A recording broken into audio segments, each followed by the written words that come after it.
Welcome back, ladies and gentlemen, nieces and nephews, to another episode of Too Good to Be Drew.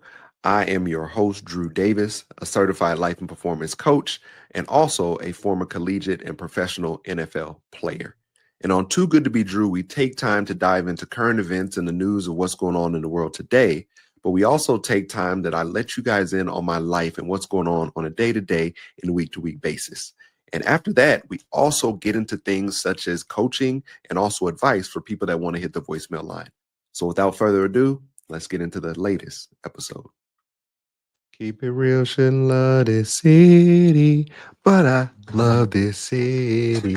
Whoa, man. Happy Saturday, everybody. Let me take a drink of water real quick.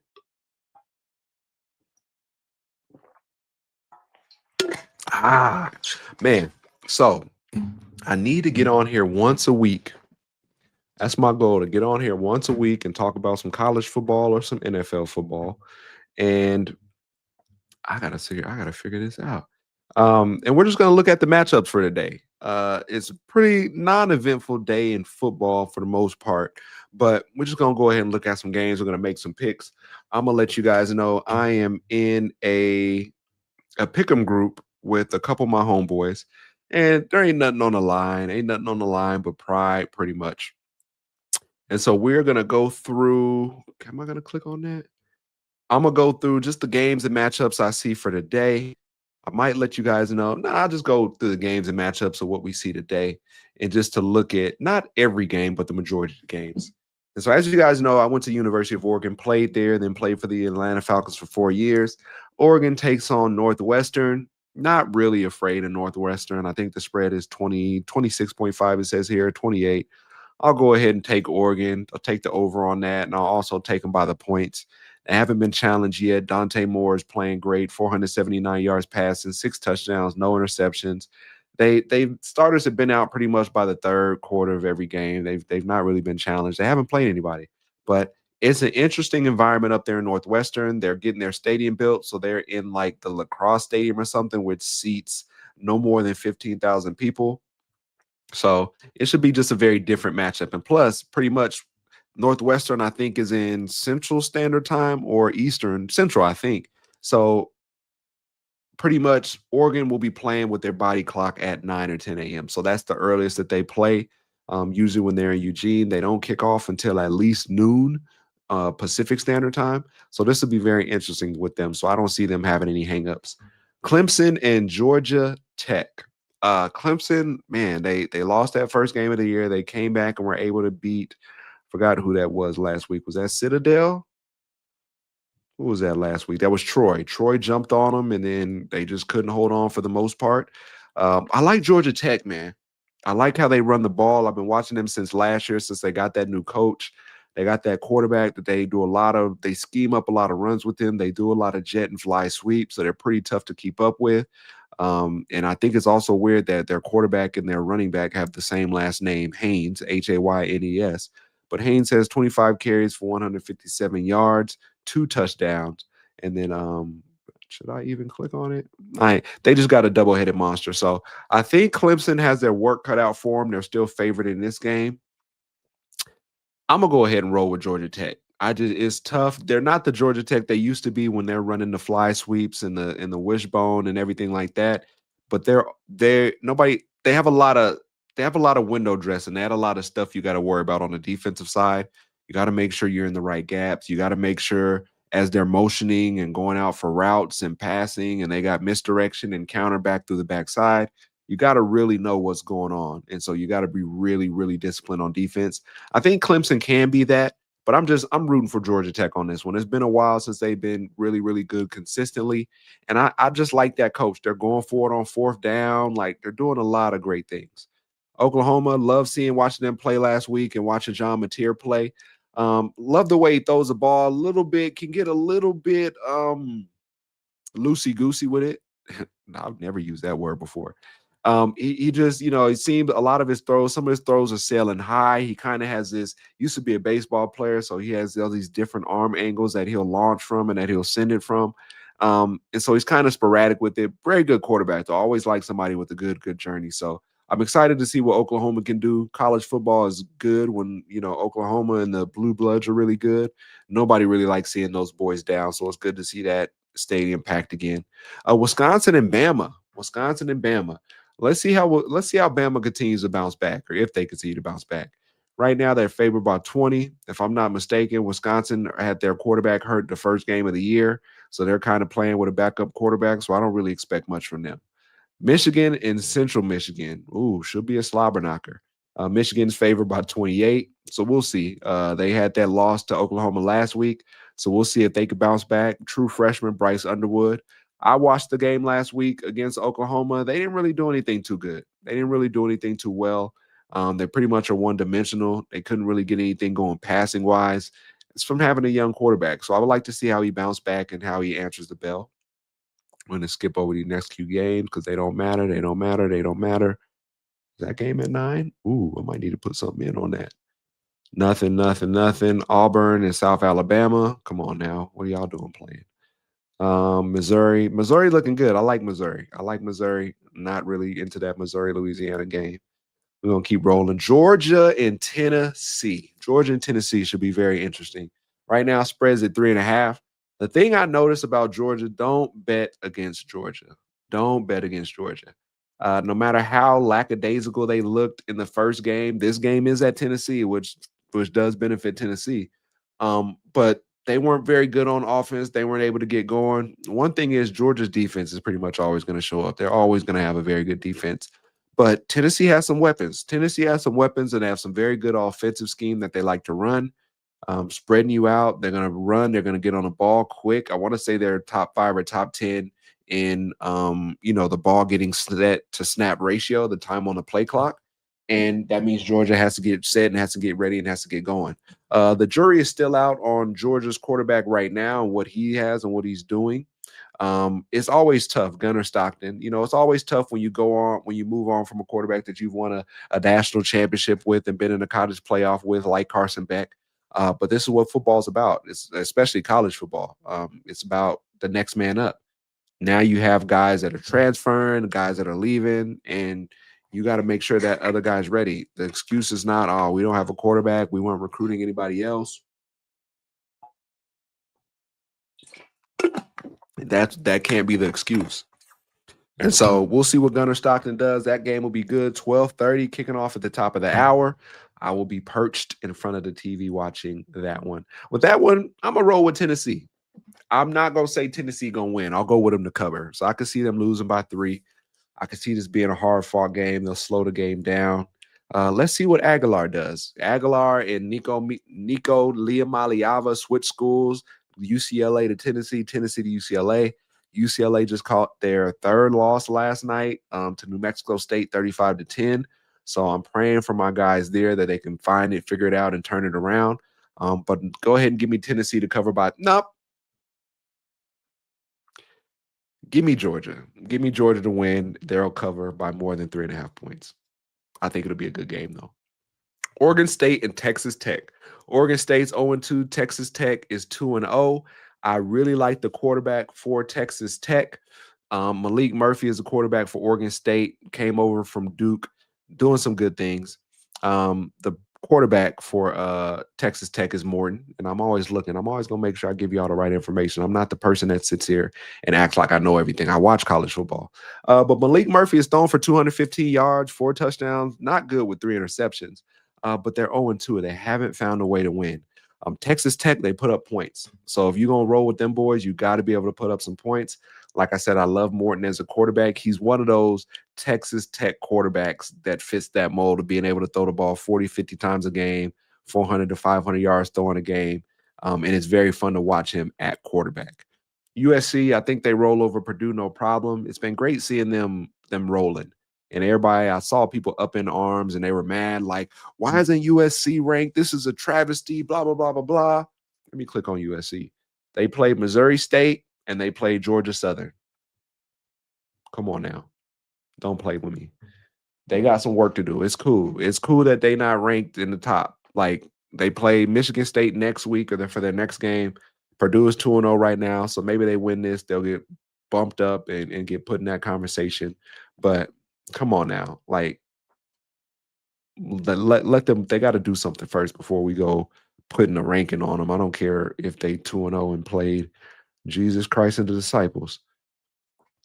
We'll just keep on going through this. Like I said, not too many notable games today. You got some matchups. It'll be interesting to see what Arch Manning does today against UTEP. I feel like they're trying to get his stats up. They're trying to get him some confidence. Granted, he threw what was it 4 touchdowns last week. I think they're just trying to get him in this. They're trying to help his confidence out. They're trying to build him up, and I like that. And I guess you could say one of the games of today is South Florida, Miami. I've been really surprised about South Florida. They came out, they beat Boise State to start the year, then they double back and they got Florida late in the game with a last second field goal, which is beautiful for college football, but also for that coach. And I know that team doesn't have much talent, but I'll tell you about this since I coached at Central Florida. If you got some boys from Florida, you can compete with a lot of people in the nation. They got something in the water down there. Miami, I was able to watch their first game. I like how Carson Beck is looking. Liked how he looked at Notre Dame. Didn't really watch him, but against Bethune Cookman. But I'm happy for him in his situation. You know, I like when people leave a school and they go somewhere else and they flourish. He looks a little bit more relaxed. They look like they want to throw the ball a little bit more. And anybody that knows anything about Cristobal, he loves running the ball. So it's good to see them having a quarterback to follow up Cam Ward. They have a nice, very good young receiver that I really like watching. Um, I really like watching. He really does some good things. It just seems easy to him. So that's them Florida boys. Once again, I'm pretty sure he's from Florida. So yeah, Miami by 17. I don't know about all that. I'll roll with Florida to cover. I mean, South Florida to cover. Keep it real, shouldn't love this city, but I love this city. Whoa. Ohio State has Ohio, 29-point spread. Give me Ohio State, Jeremiah Smith, over 100-yard receiving. I think his name is Julian Sand. Give him 3 or 4 touchdowns and have Ohio State winning it going away. Arkansas Ole Miss, nice SEC matchup here. They got Mississippi by 6.5 points. I like Arkansas's QB. They run with their QB a lot, but he's not such a great passer. Ole Miss, they didn't cover last week against Kentucky, so I kind of got the jury out on them just a little bit. Kind of disappointed in them. Um, I'm a little bit disappointed in them. I thought, and it's tough. You had a first round. Excuse me. You had Jackson Dart get drafted, so you miss out on having a real top level QB to have a real top level QB, and that's going to hurt you a little bit. But they have the talent. But their backup quarterback, Simmons, is 576 yards, 3 touchdowns, 4 interceptions. But if you didn't know anything about Ole Miss, they're going to run that damn rock. 2 games, Kay Lacey has 44 carries, 246, and 4 touchdowns. If you put money on anybody, put it on Kay Lacey. So I got give me Ole Miss. I just don't think Arkansas has enough. They run a lot with their quarterback. And I guess this is a good matchup. Florida and LSU. This was supposed to be a good matchup leading into the game until Florida lost last week to South Florida in or with a last second field goal and another spitting penalty. So we got a spitting penalty from the Eagles and Jalen Carter last week, and then this week or then the following week we got another Florida player spitting on somebody else. I played football my whole life. I never seen somebody spit on each other in the game. I know emotions run high. There's a bunch of stuff that can happen, but that definitely wasn't just something that I did or something I would condone, man. Just keep the spit in your mouth, okay? Keep the spit in your mouth. We need to learn how to control our emotions better. We're just lashing out doing stuff. Florida, I think that loss last week hurt. I don't think it gives motivation for them to come out here and compete with LSU. At LSU, I like Nussmeier. I like him throwing the rock. I like how they put the trust in him to do it. I got LSU I'll put them by 10. Spread right here, 6.5, but give me by 10. LSU and Notre Dame. Ooh, I forgot about this one. Let's rub our hands together for that. Interesting. Notre Dame, they lost the opener. They lost the opener to Miami. Close game. But they just felt like they were missing something. 27-24. They just couldn't get the job done. I just felt like they were lacking something. They're breaking in a new quarterback. Their running game wasn't as best as it can be. They really didn't have rhythm, and handing it to Jeremiah. Is it Jeremiah Love? Jeremiah Love? I think it's Love. It's something Love. Love and Price in the backfield. They just really weren't able to get their running game going. I think they might have gave him like 10 or 12 carries. Like he didn't get a lot of carries. I like what Texas A&M's doing. I haven't been able to watch them that much, but looks like I'll be able to watch them today. They got the quarterback. I want to say his name is Marcel Reed or let me not do my young man like that. Marcel Reed. I wasn't gonna just sit here and give him Martellus Bennett's name and number and everything. Um, they say Notre Dame by 6.5. It's at home for Notre Dame. Give me Texas A&M. Give me Texas A&M. I feel like they're turning the corner. Give me Texas A&M to cover. Take them to cover. Spread 6.5 right now. I just they got Coach Elko there. It just seems a little different than the who's the last coach that was there? I was gonna call it wasn't Urban Meyer, so don't say that. Jimbo Fisher. I feel like they're really getting out of the shadow of that over the last couple of years. They're really finding out who they are. They look like they got a quarterback, 500 yards, 509 yards passing, 7 touchdowns. Receiver Craven, 13 catches, 236 yards, 3 touchdowns. Pretty sure they ain't really played nobody. They played UTSA and they played Utah State, but I'm not here to sit here and they did what they're supposed to do. They went into these games and they won. So I'm not gonna sit here and downplay it. They won handedly, scored in the 40s. They're figuring out what they're doing. So I like it. Let's continue down the list. Vanderbilt and South Carolina. So South Carolina is probably got their highest ranking that they who was outside. Wow. They're moving up. They're almost in that top 10. They're ranked 11th right now. I like Coach Beamer. I like Coach Beamer. It's hard to be the son of another legendary coach. I feel like they're doing some great things in South Carolina. My homeboy is a South Carolina fan, so he's probably gonna be like, "Oh man, you said that. We appreciate it." Yeah, whatever. Spreads 2.5. Vanderbilt does some very good things with Diego Pavia, the person that made it come up by transferring and getting to a D1 school. Their offense is just so slow and methodical in a good way. The offense is slow and methodical and lull you to sleep, but also if you get up on them by 2 touchdowns or 10, 14 plus, I don't really see Vanderbilt being able to come back. So I think South Carolina, I think they're rolling. I'll be waiting for them to come up with a big matchup between somebody. So give me South Carolina by 2.5 at least, and we'll be able to rock with that. Utah and Wyoming, nothing to talk about. Navy and Tulsa, nothing to talk about. So, like I said, this is a very interesting matchup too. Minnesota and California. California lost. Was it Fernando Mendoza? He went over to was it Indiana? And then so Minnesota, PJ Fleck as a coach, is his teams are always going to be well coached. They're always going to be able to run the ball. They're not going to put too much pressure on the quarterback. They're going to play some good, solid defense. So Minnesota's a team I like when they pop up on the TV to look at every now and then.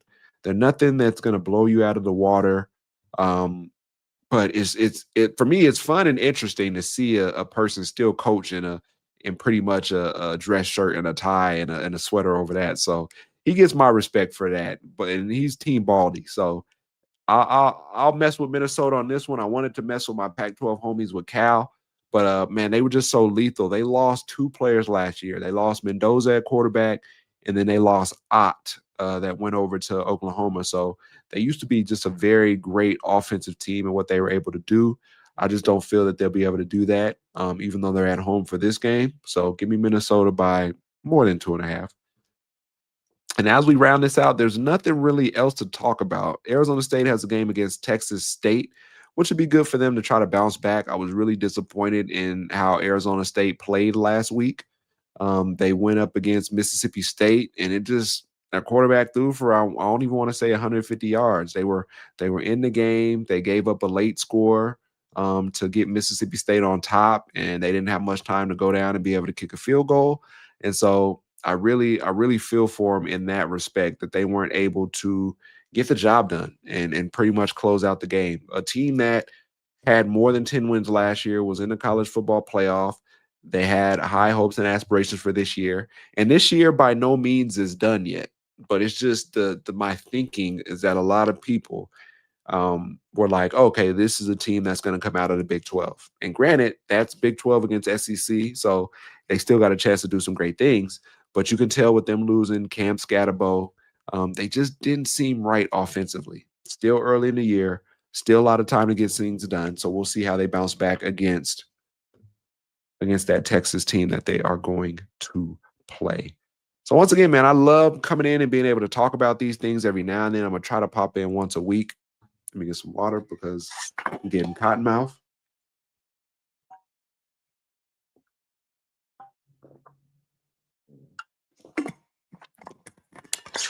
But I love to come in and just talk about some college football. Hopefully, I can do it a little bit more. That's just a quick rundown of everything that's going down today. A couple of good games, and we're about to bust in the conference probably after this week. So there'll be a lot more things to talk about. Teams will be more solidified for what they do and how they operate.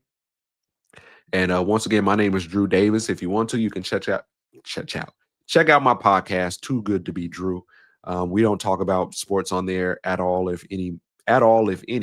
But if you're looking for growth, if you're looking for coaching, if you're looking to talk about some current events, we'll slowly start to get into those things. But for the most part, it's a place where you can come and get growth and development and kind of get fed for the day. So it's Saturday. I got my J. Cole shirt on. About to watch I ain't gonna watch him, but Oregon Ducks to wash out Northwestern real quick. Mike Wilbon's team from PTI. And outside of that, man, I hope everybody has a good weekend. Enjoy football today. Enjoy football tomorrow. Enjoy your work week next week. Holla.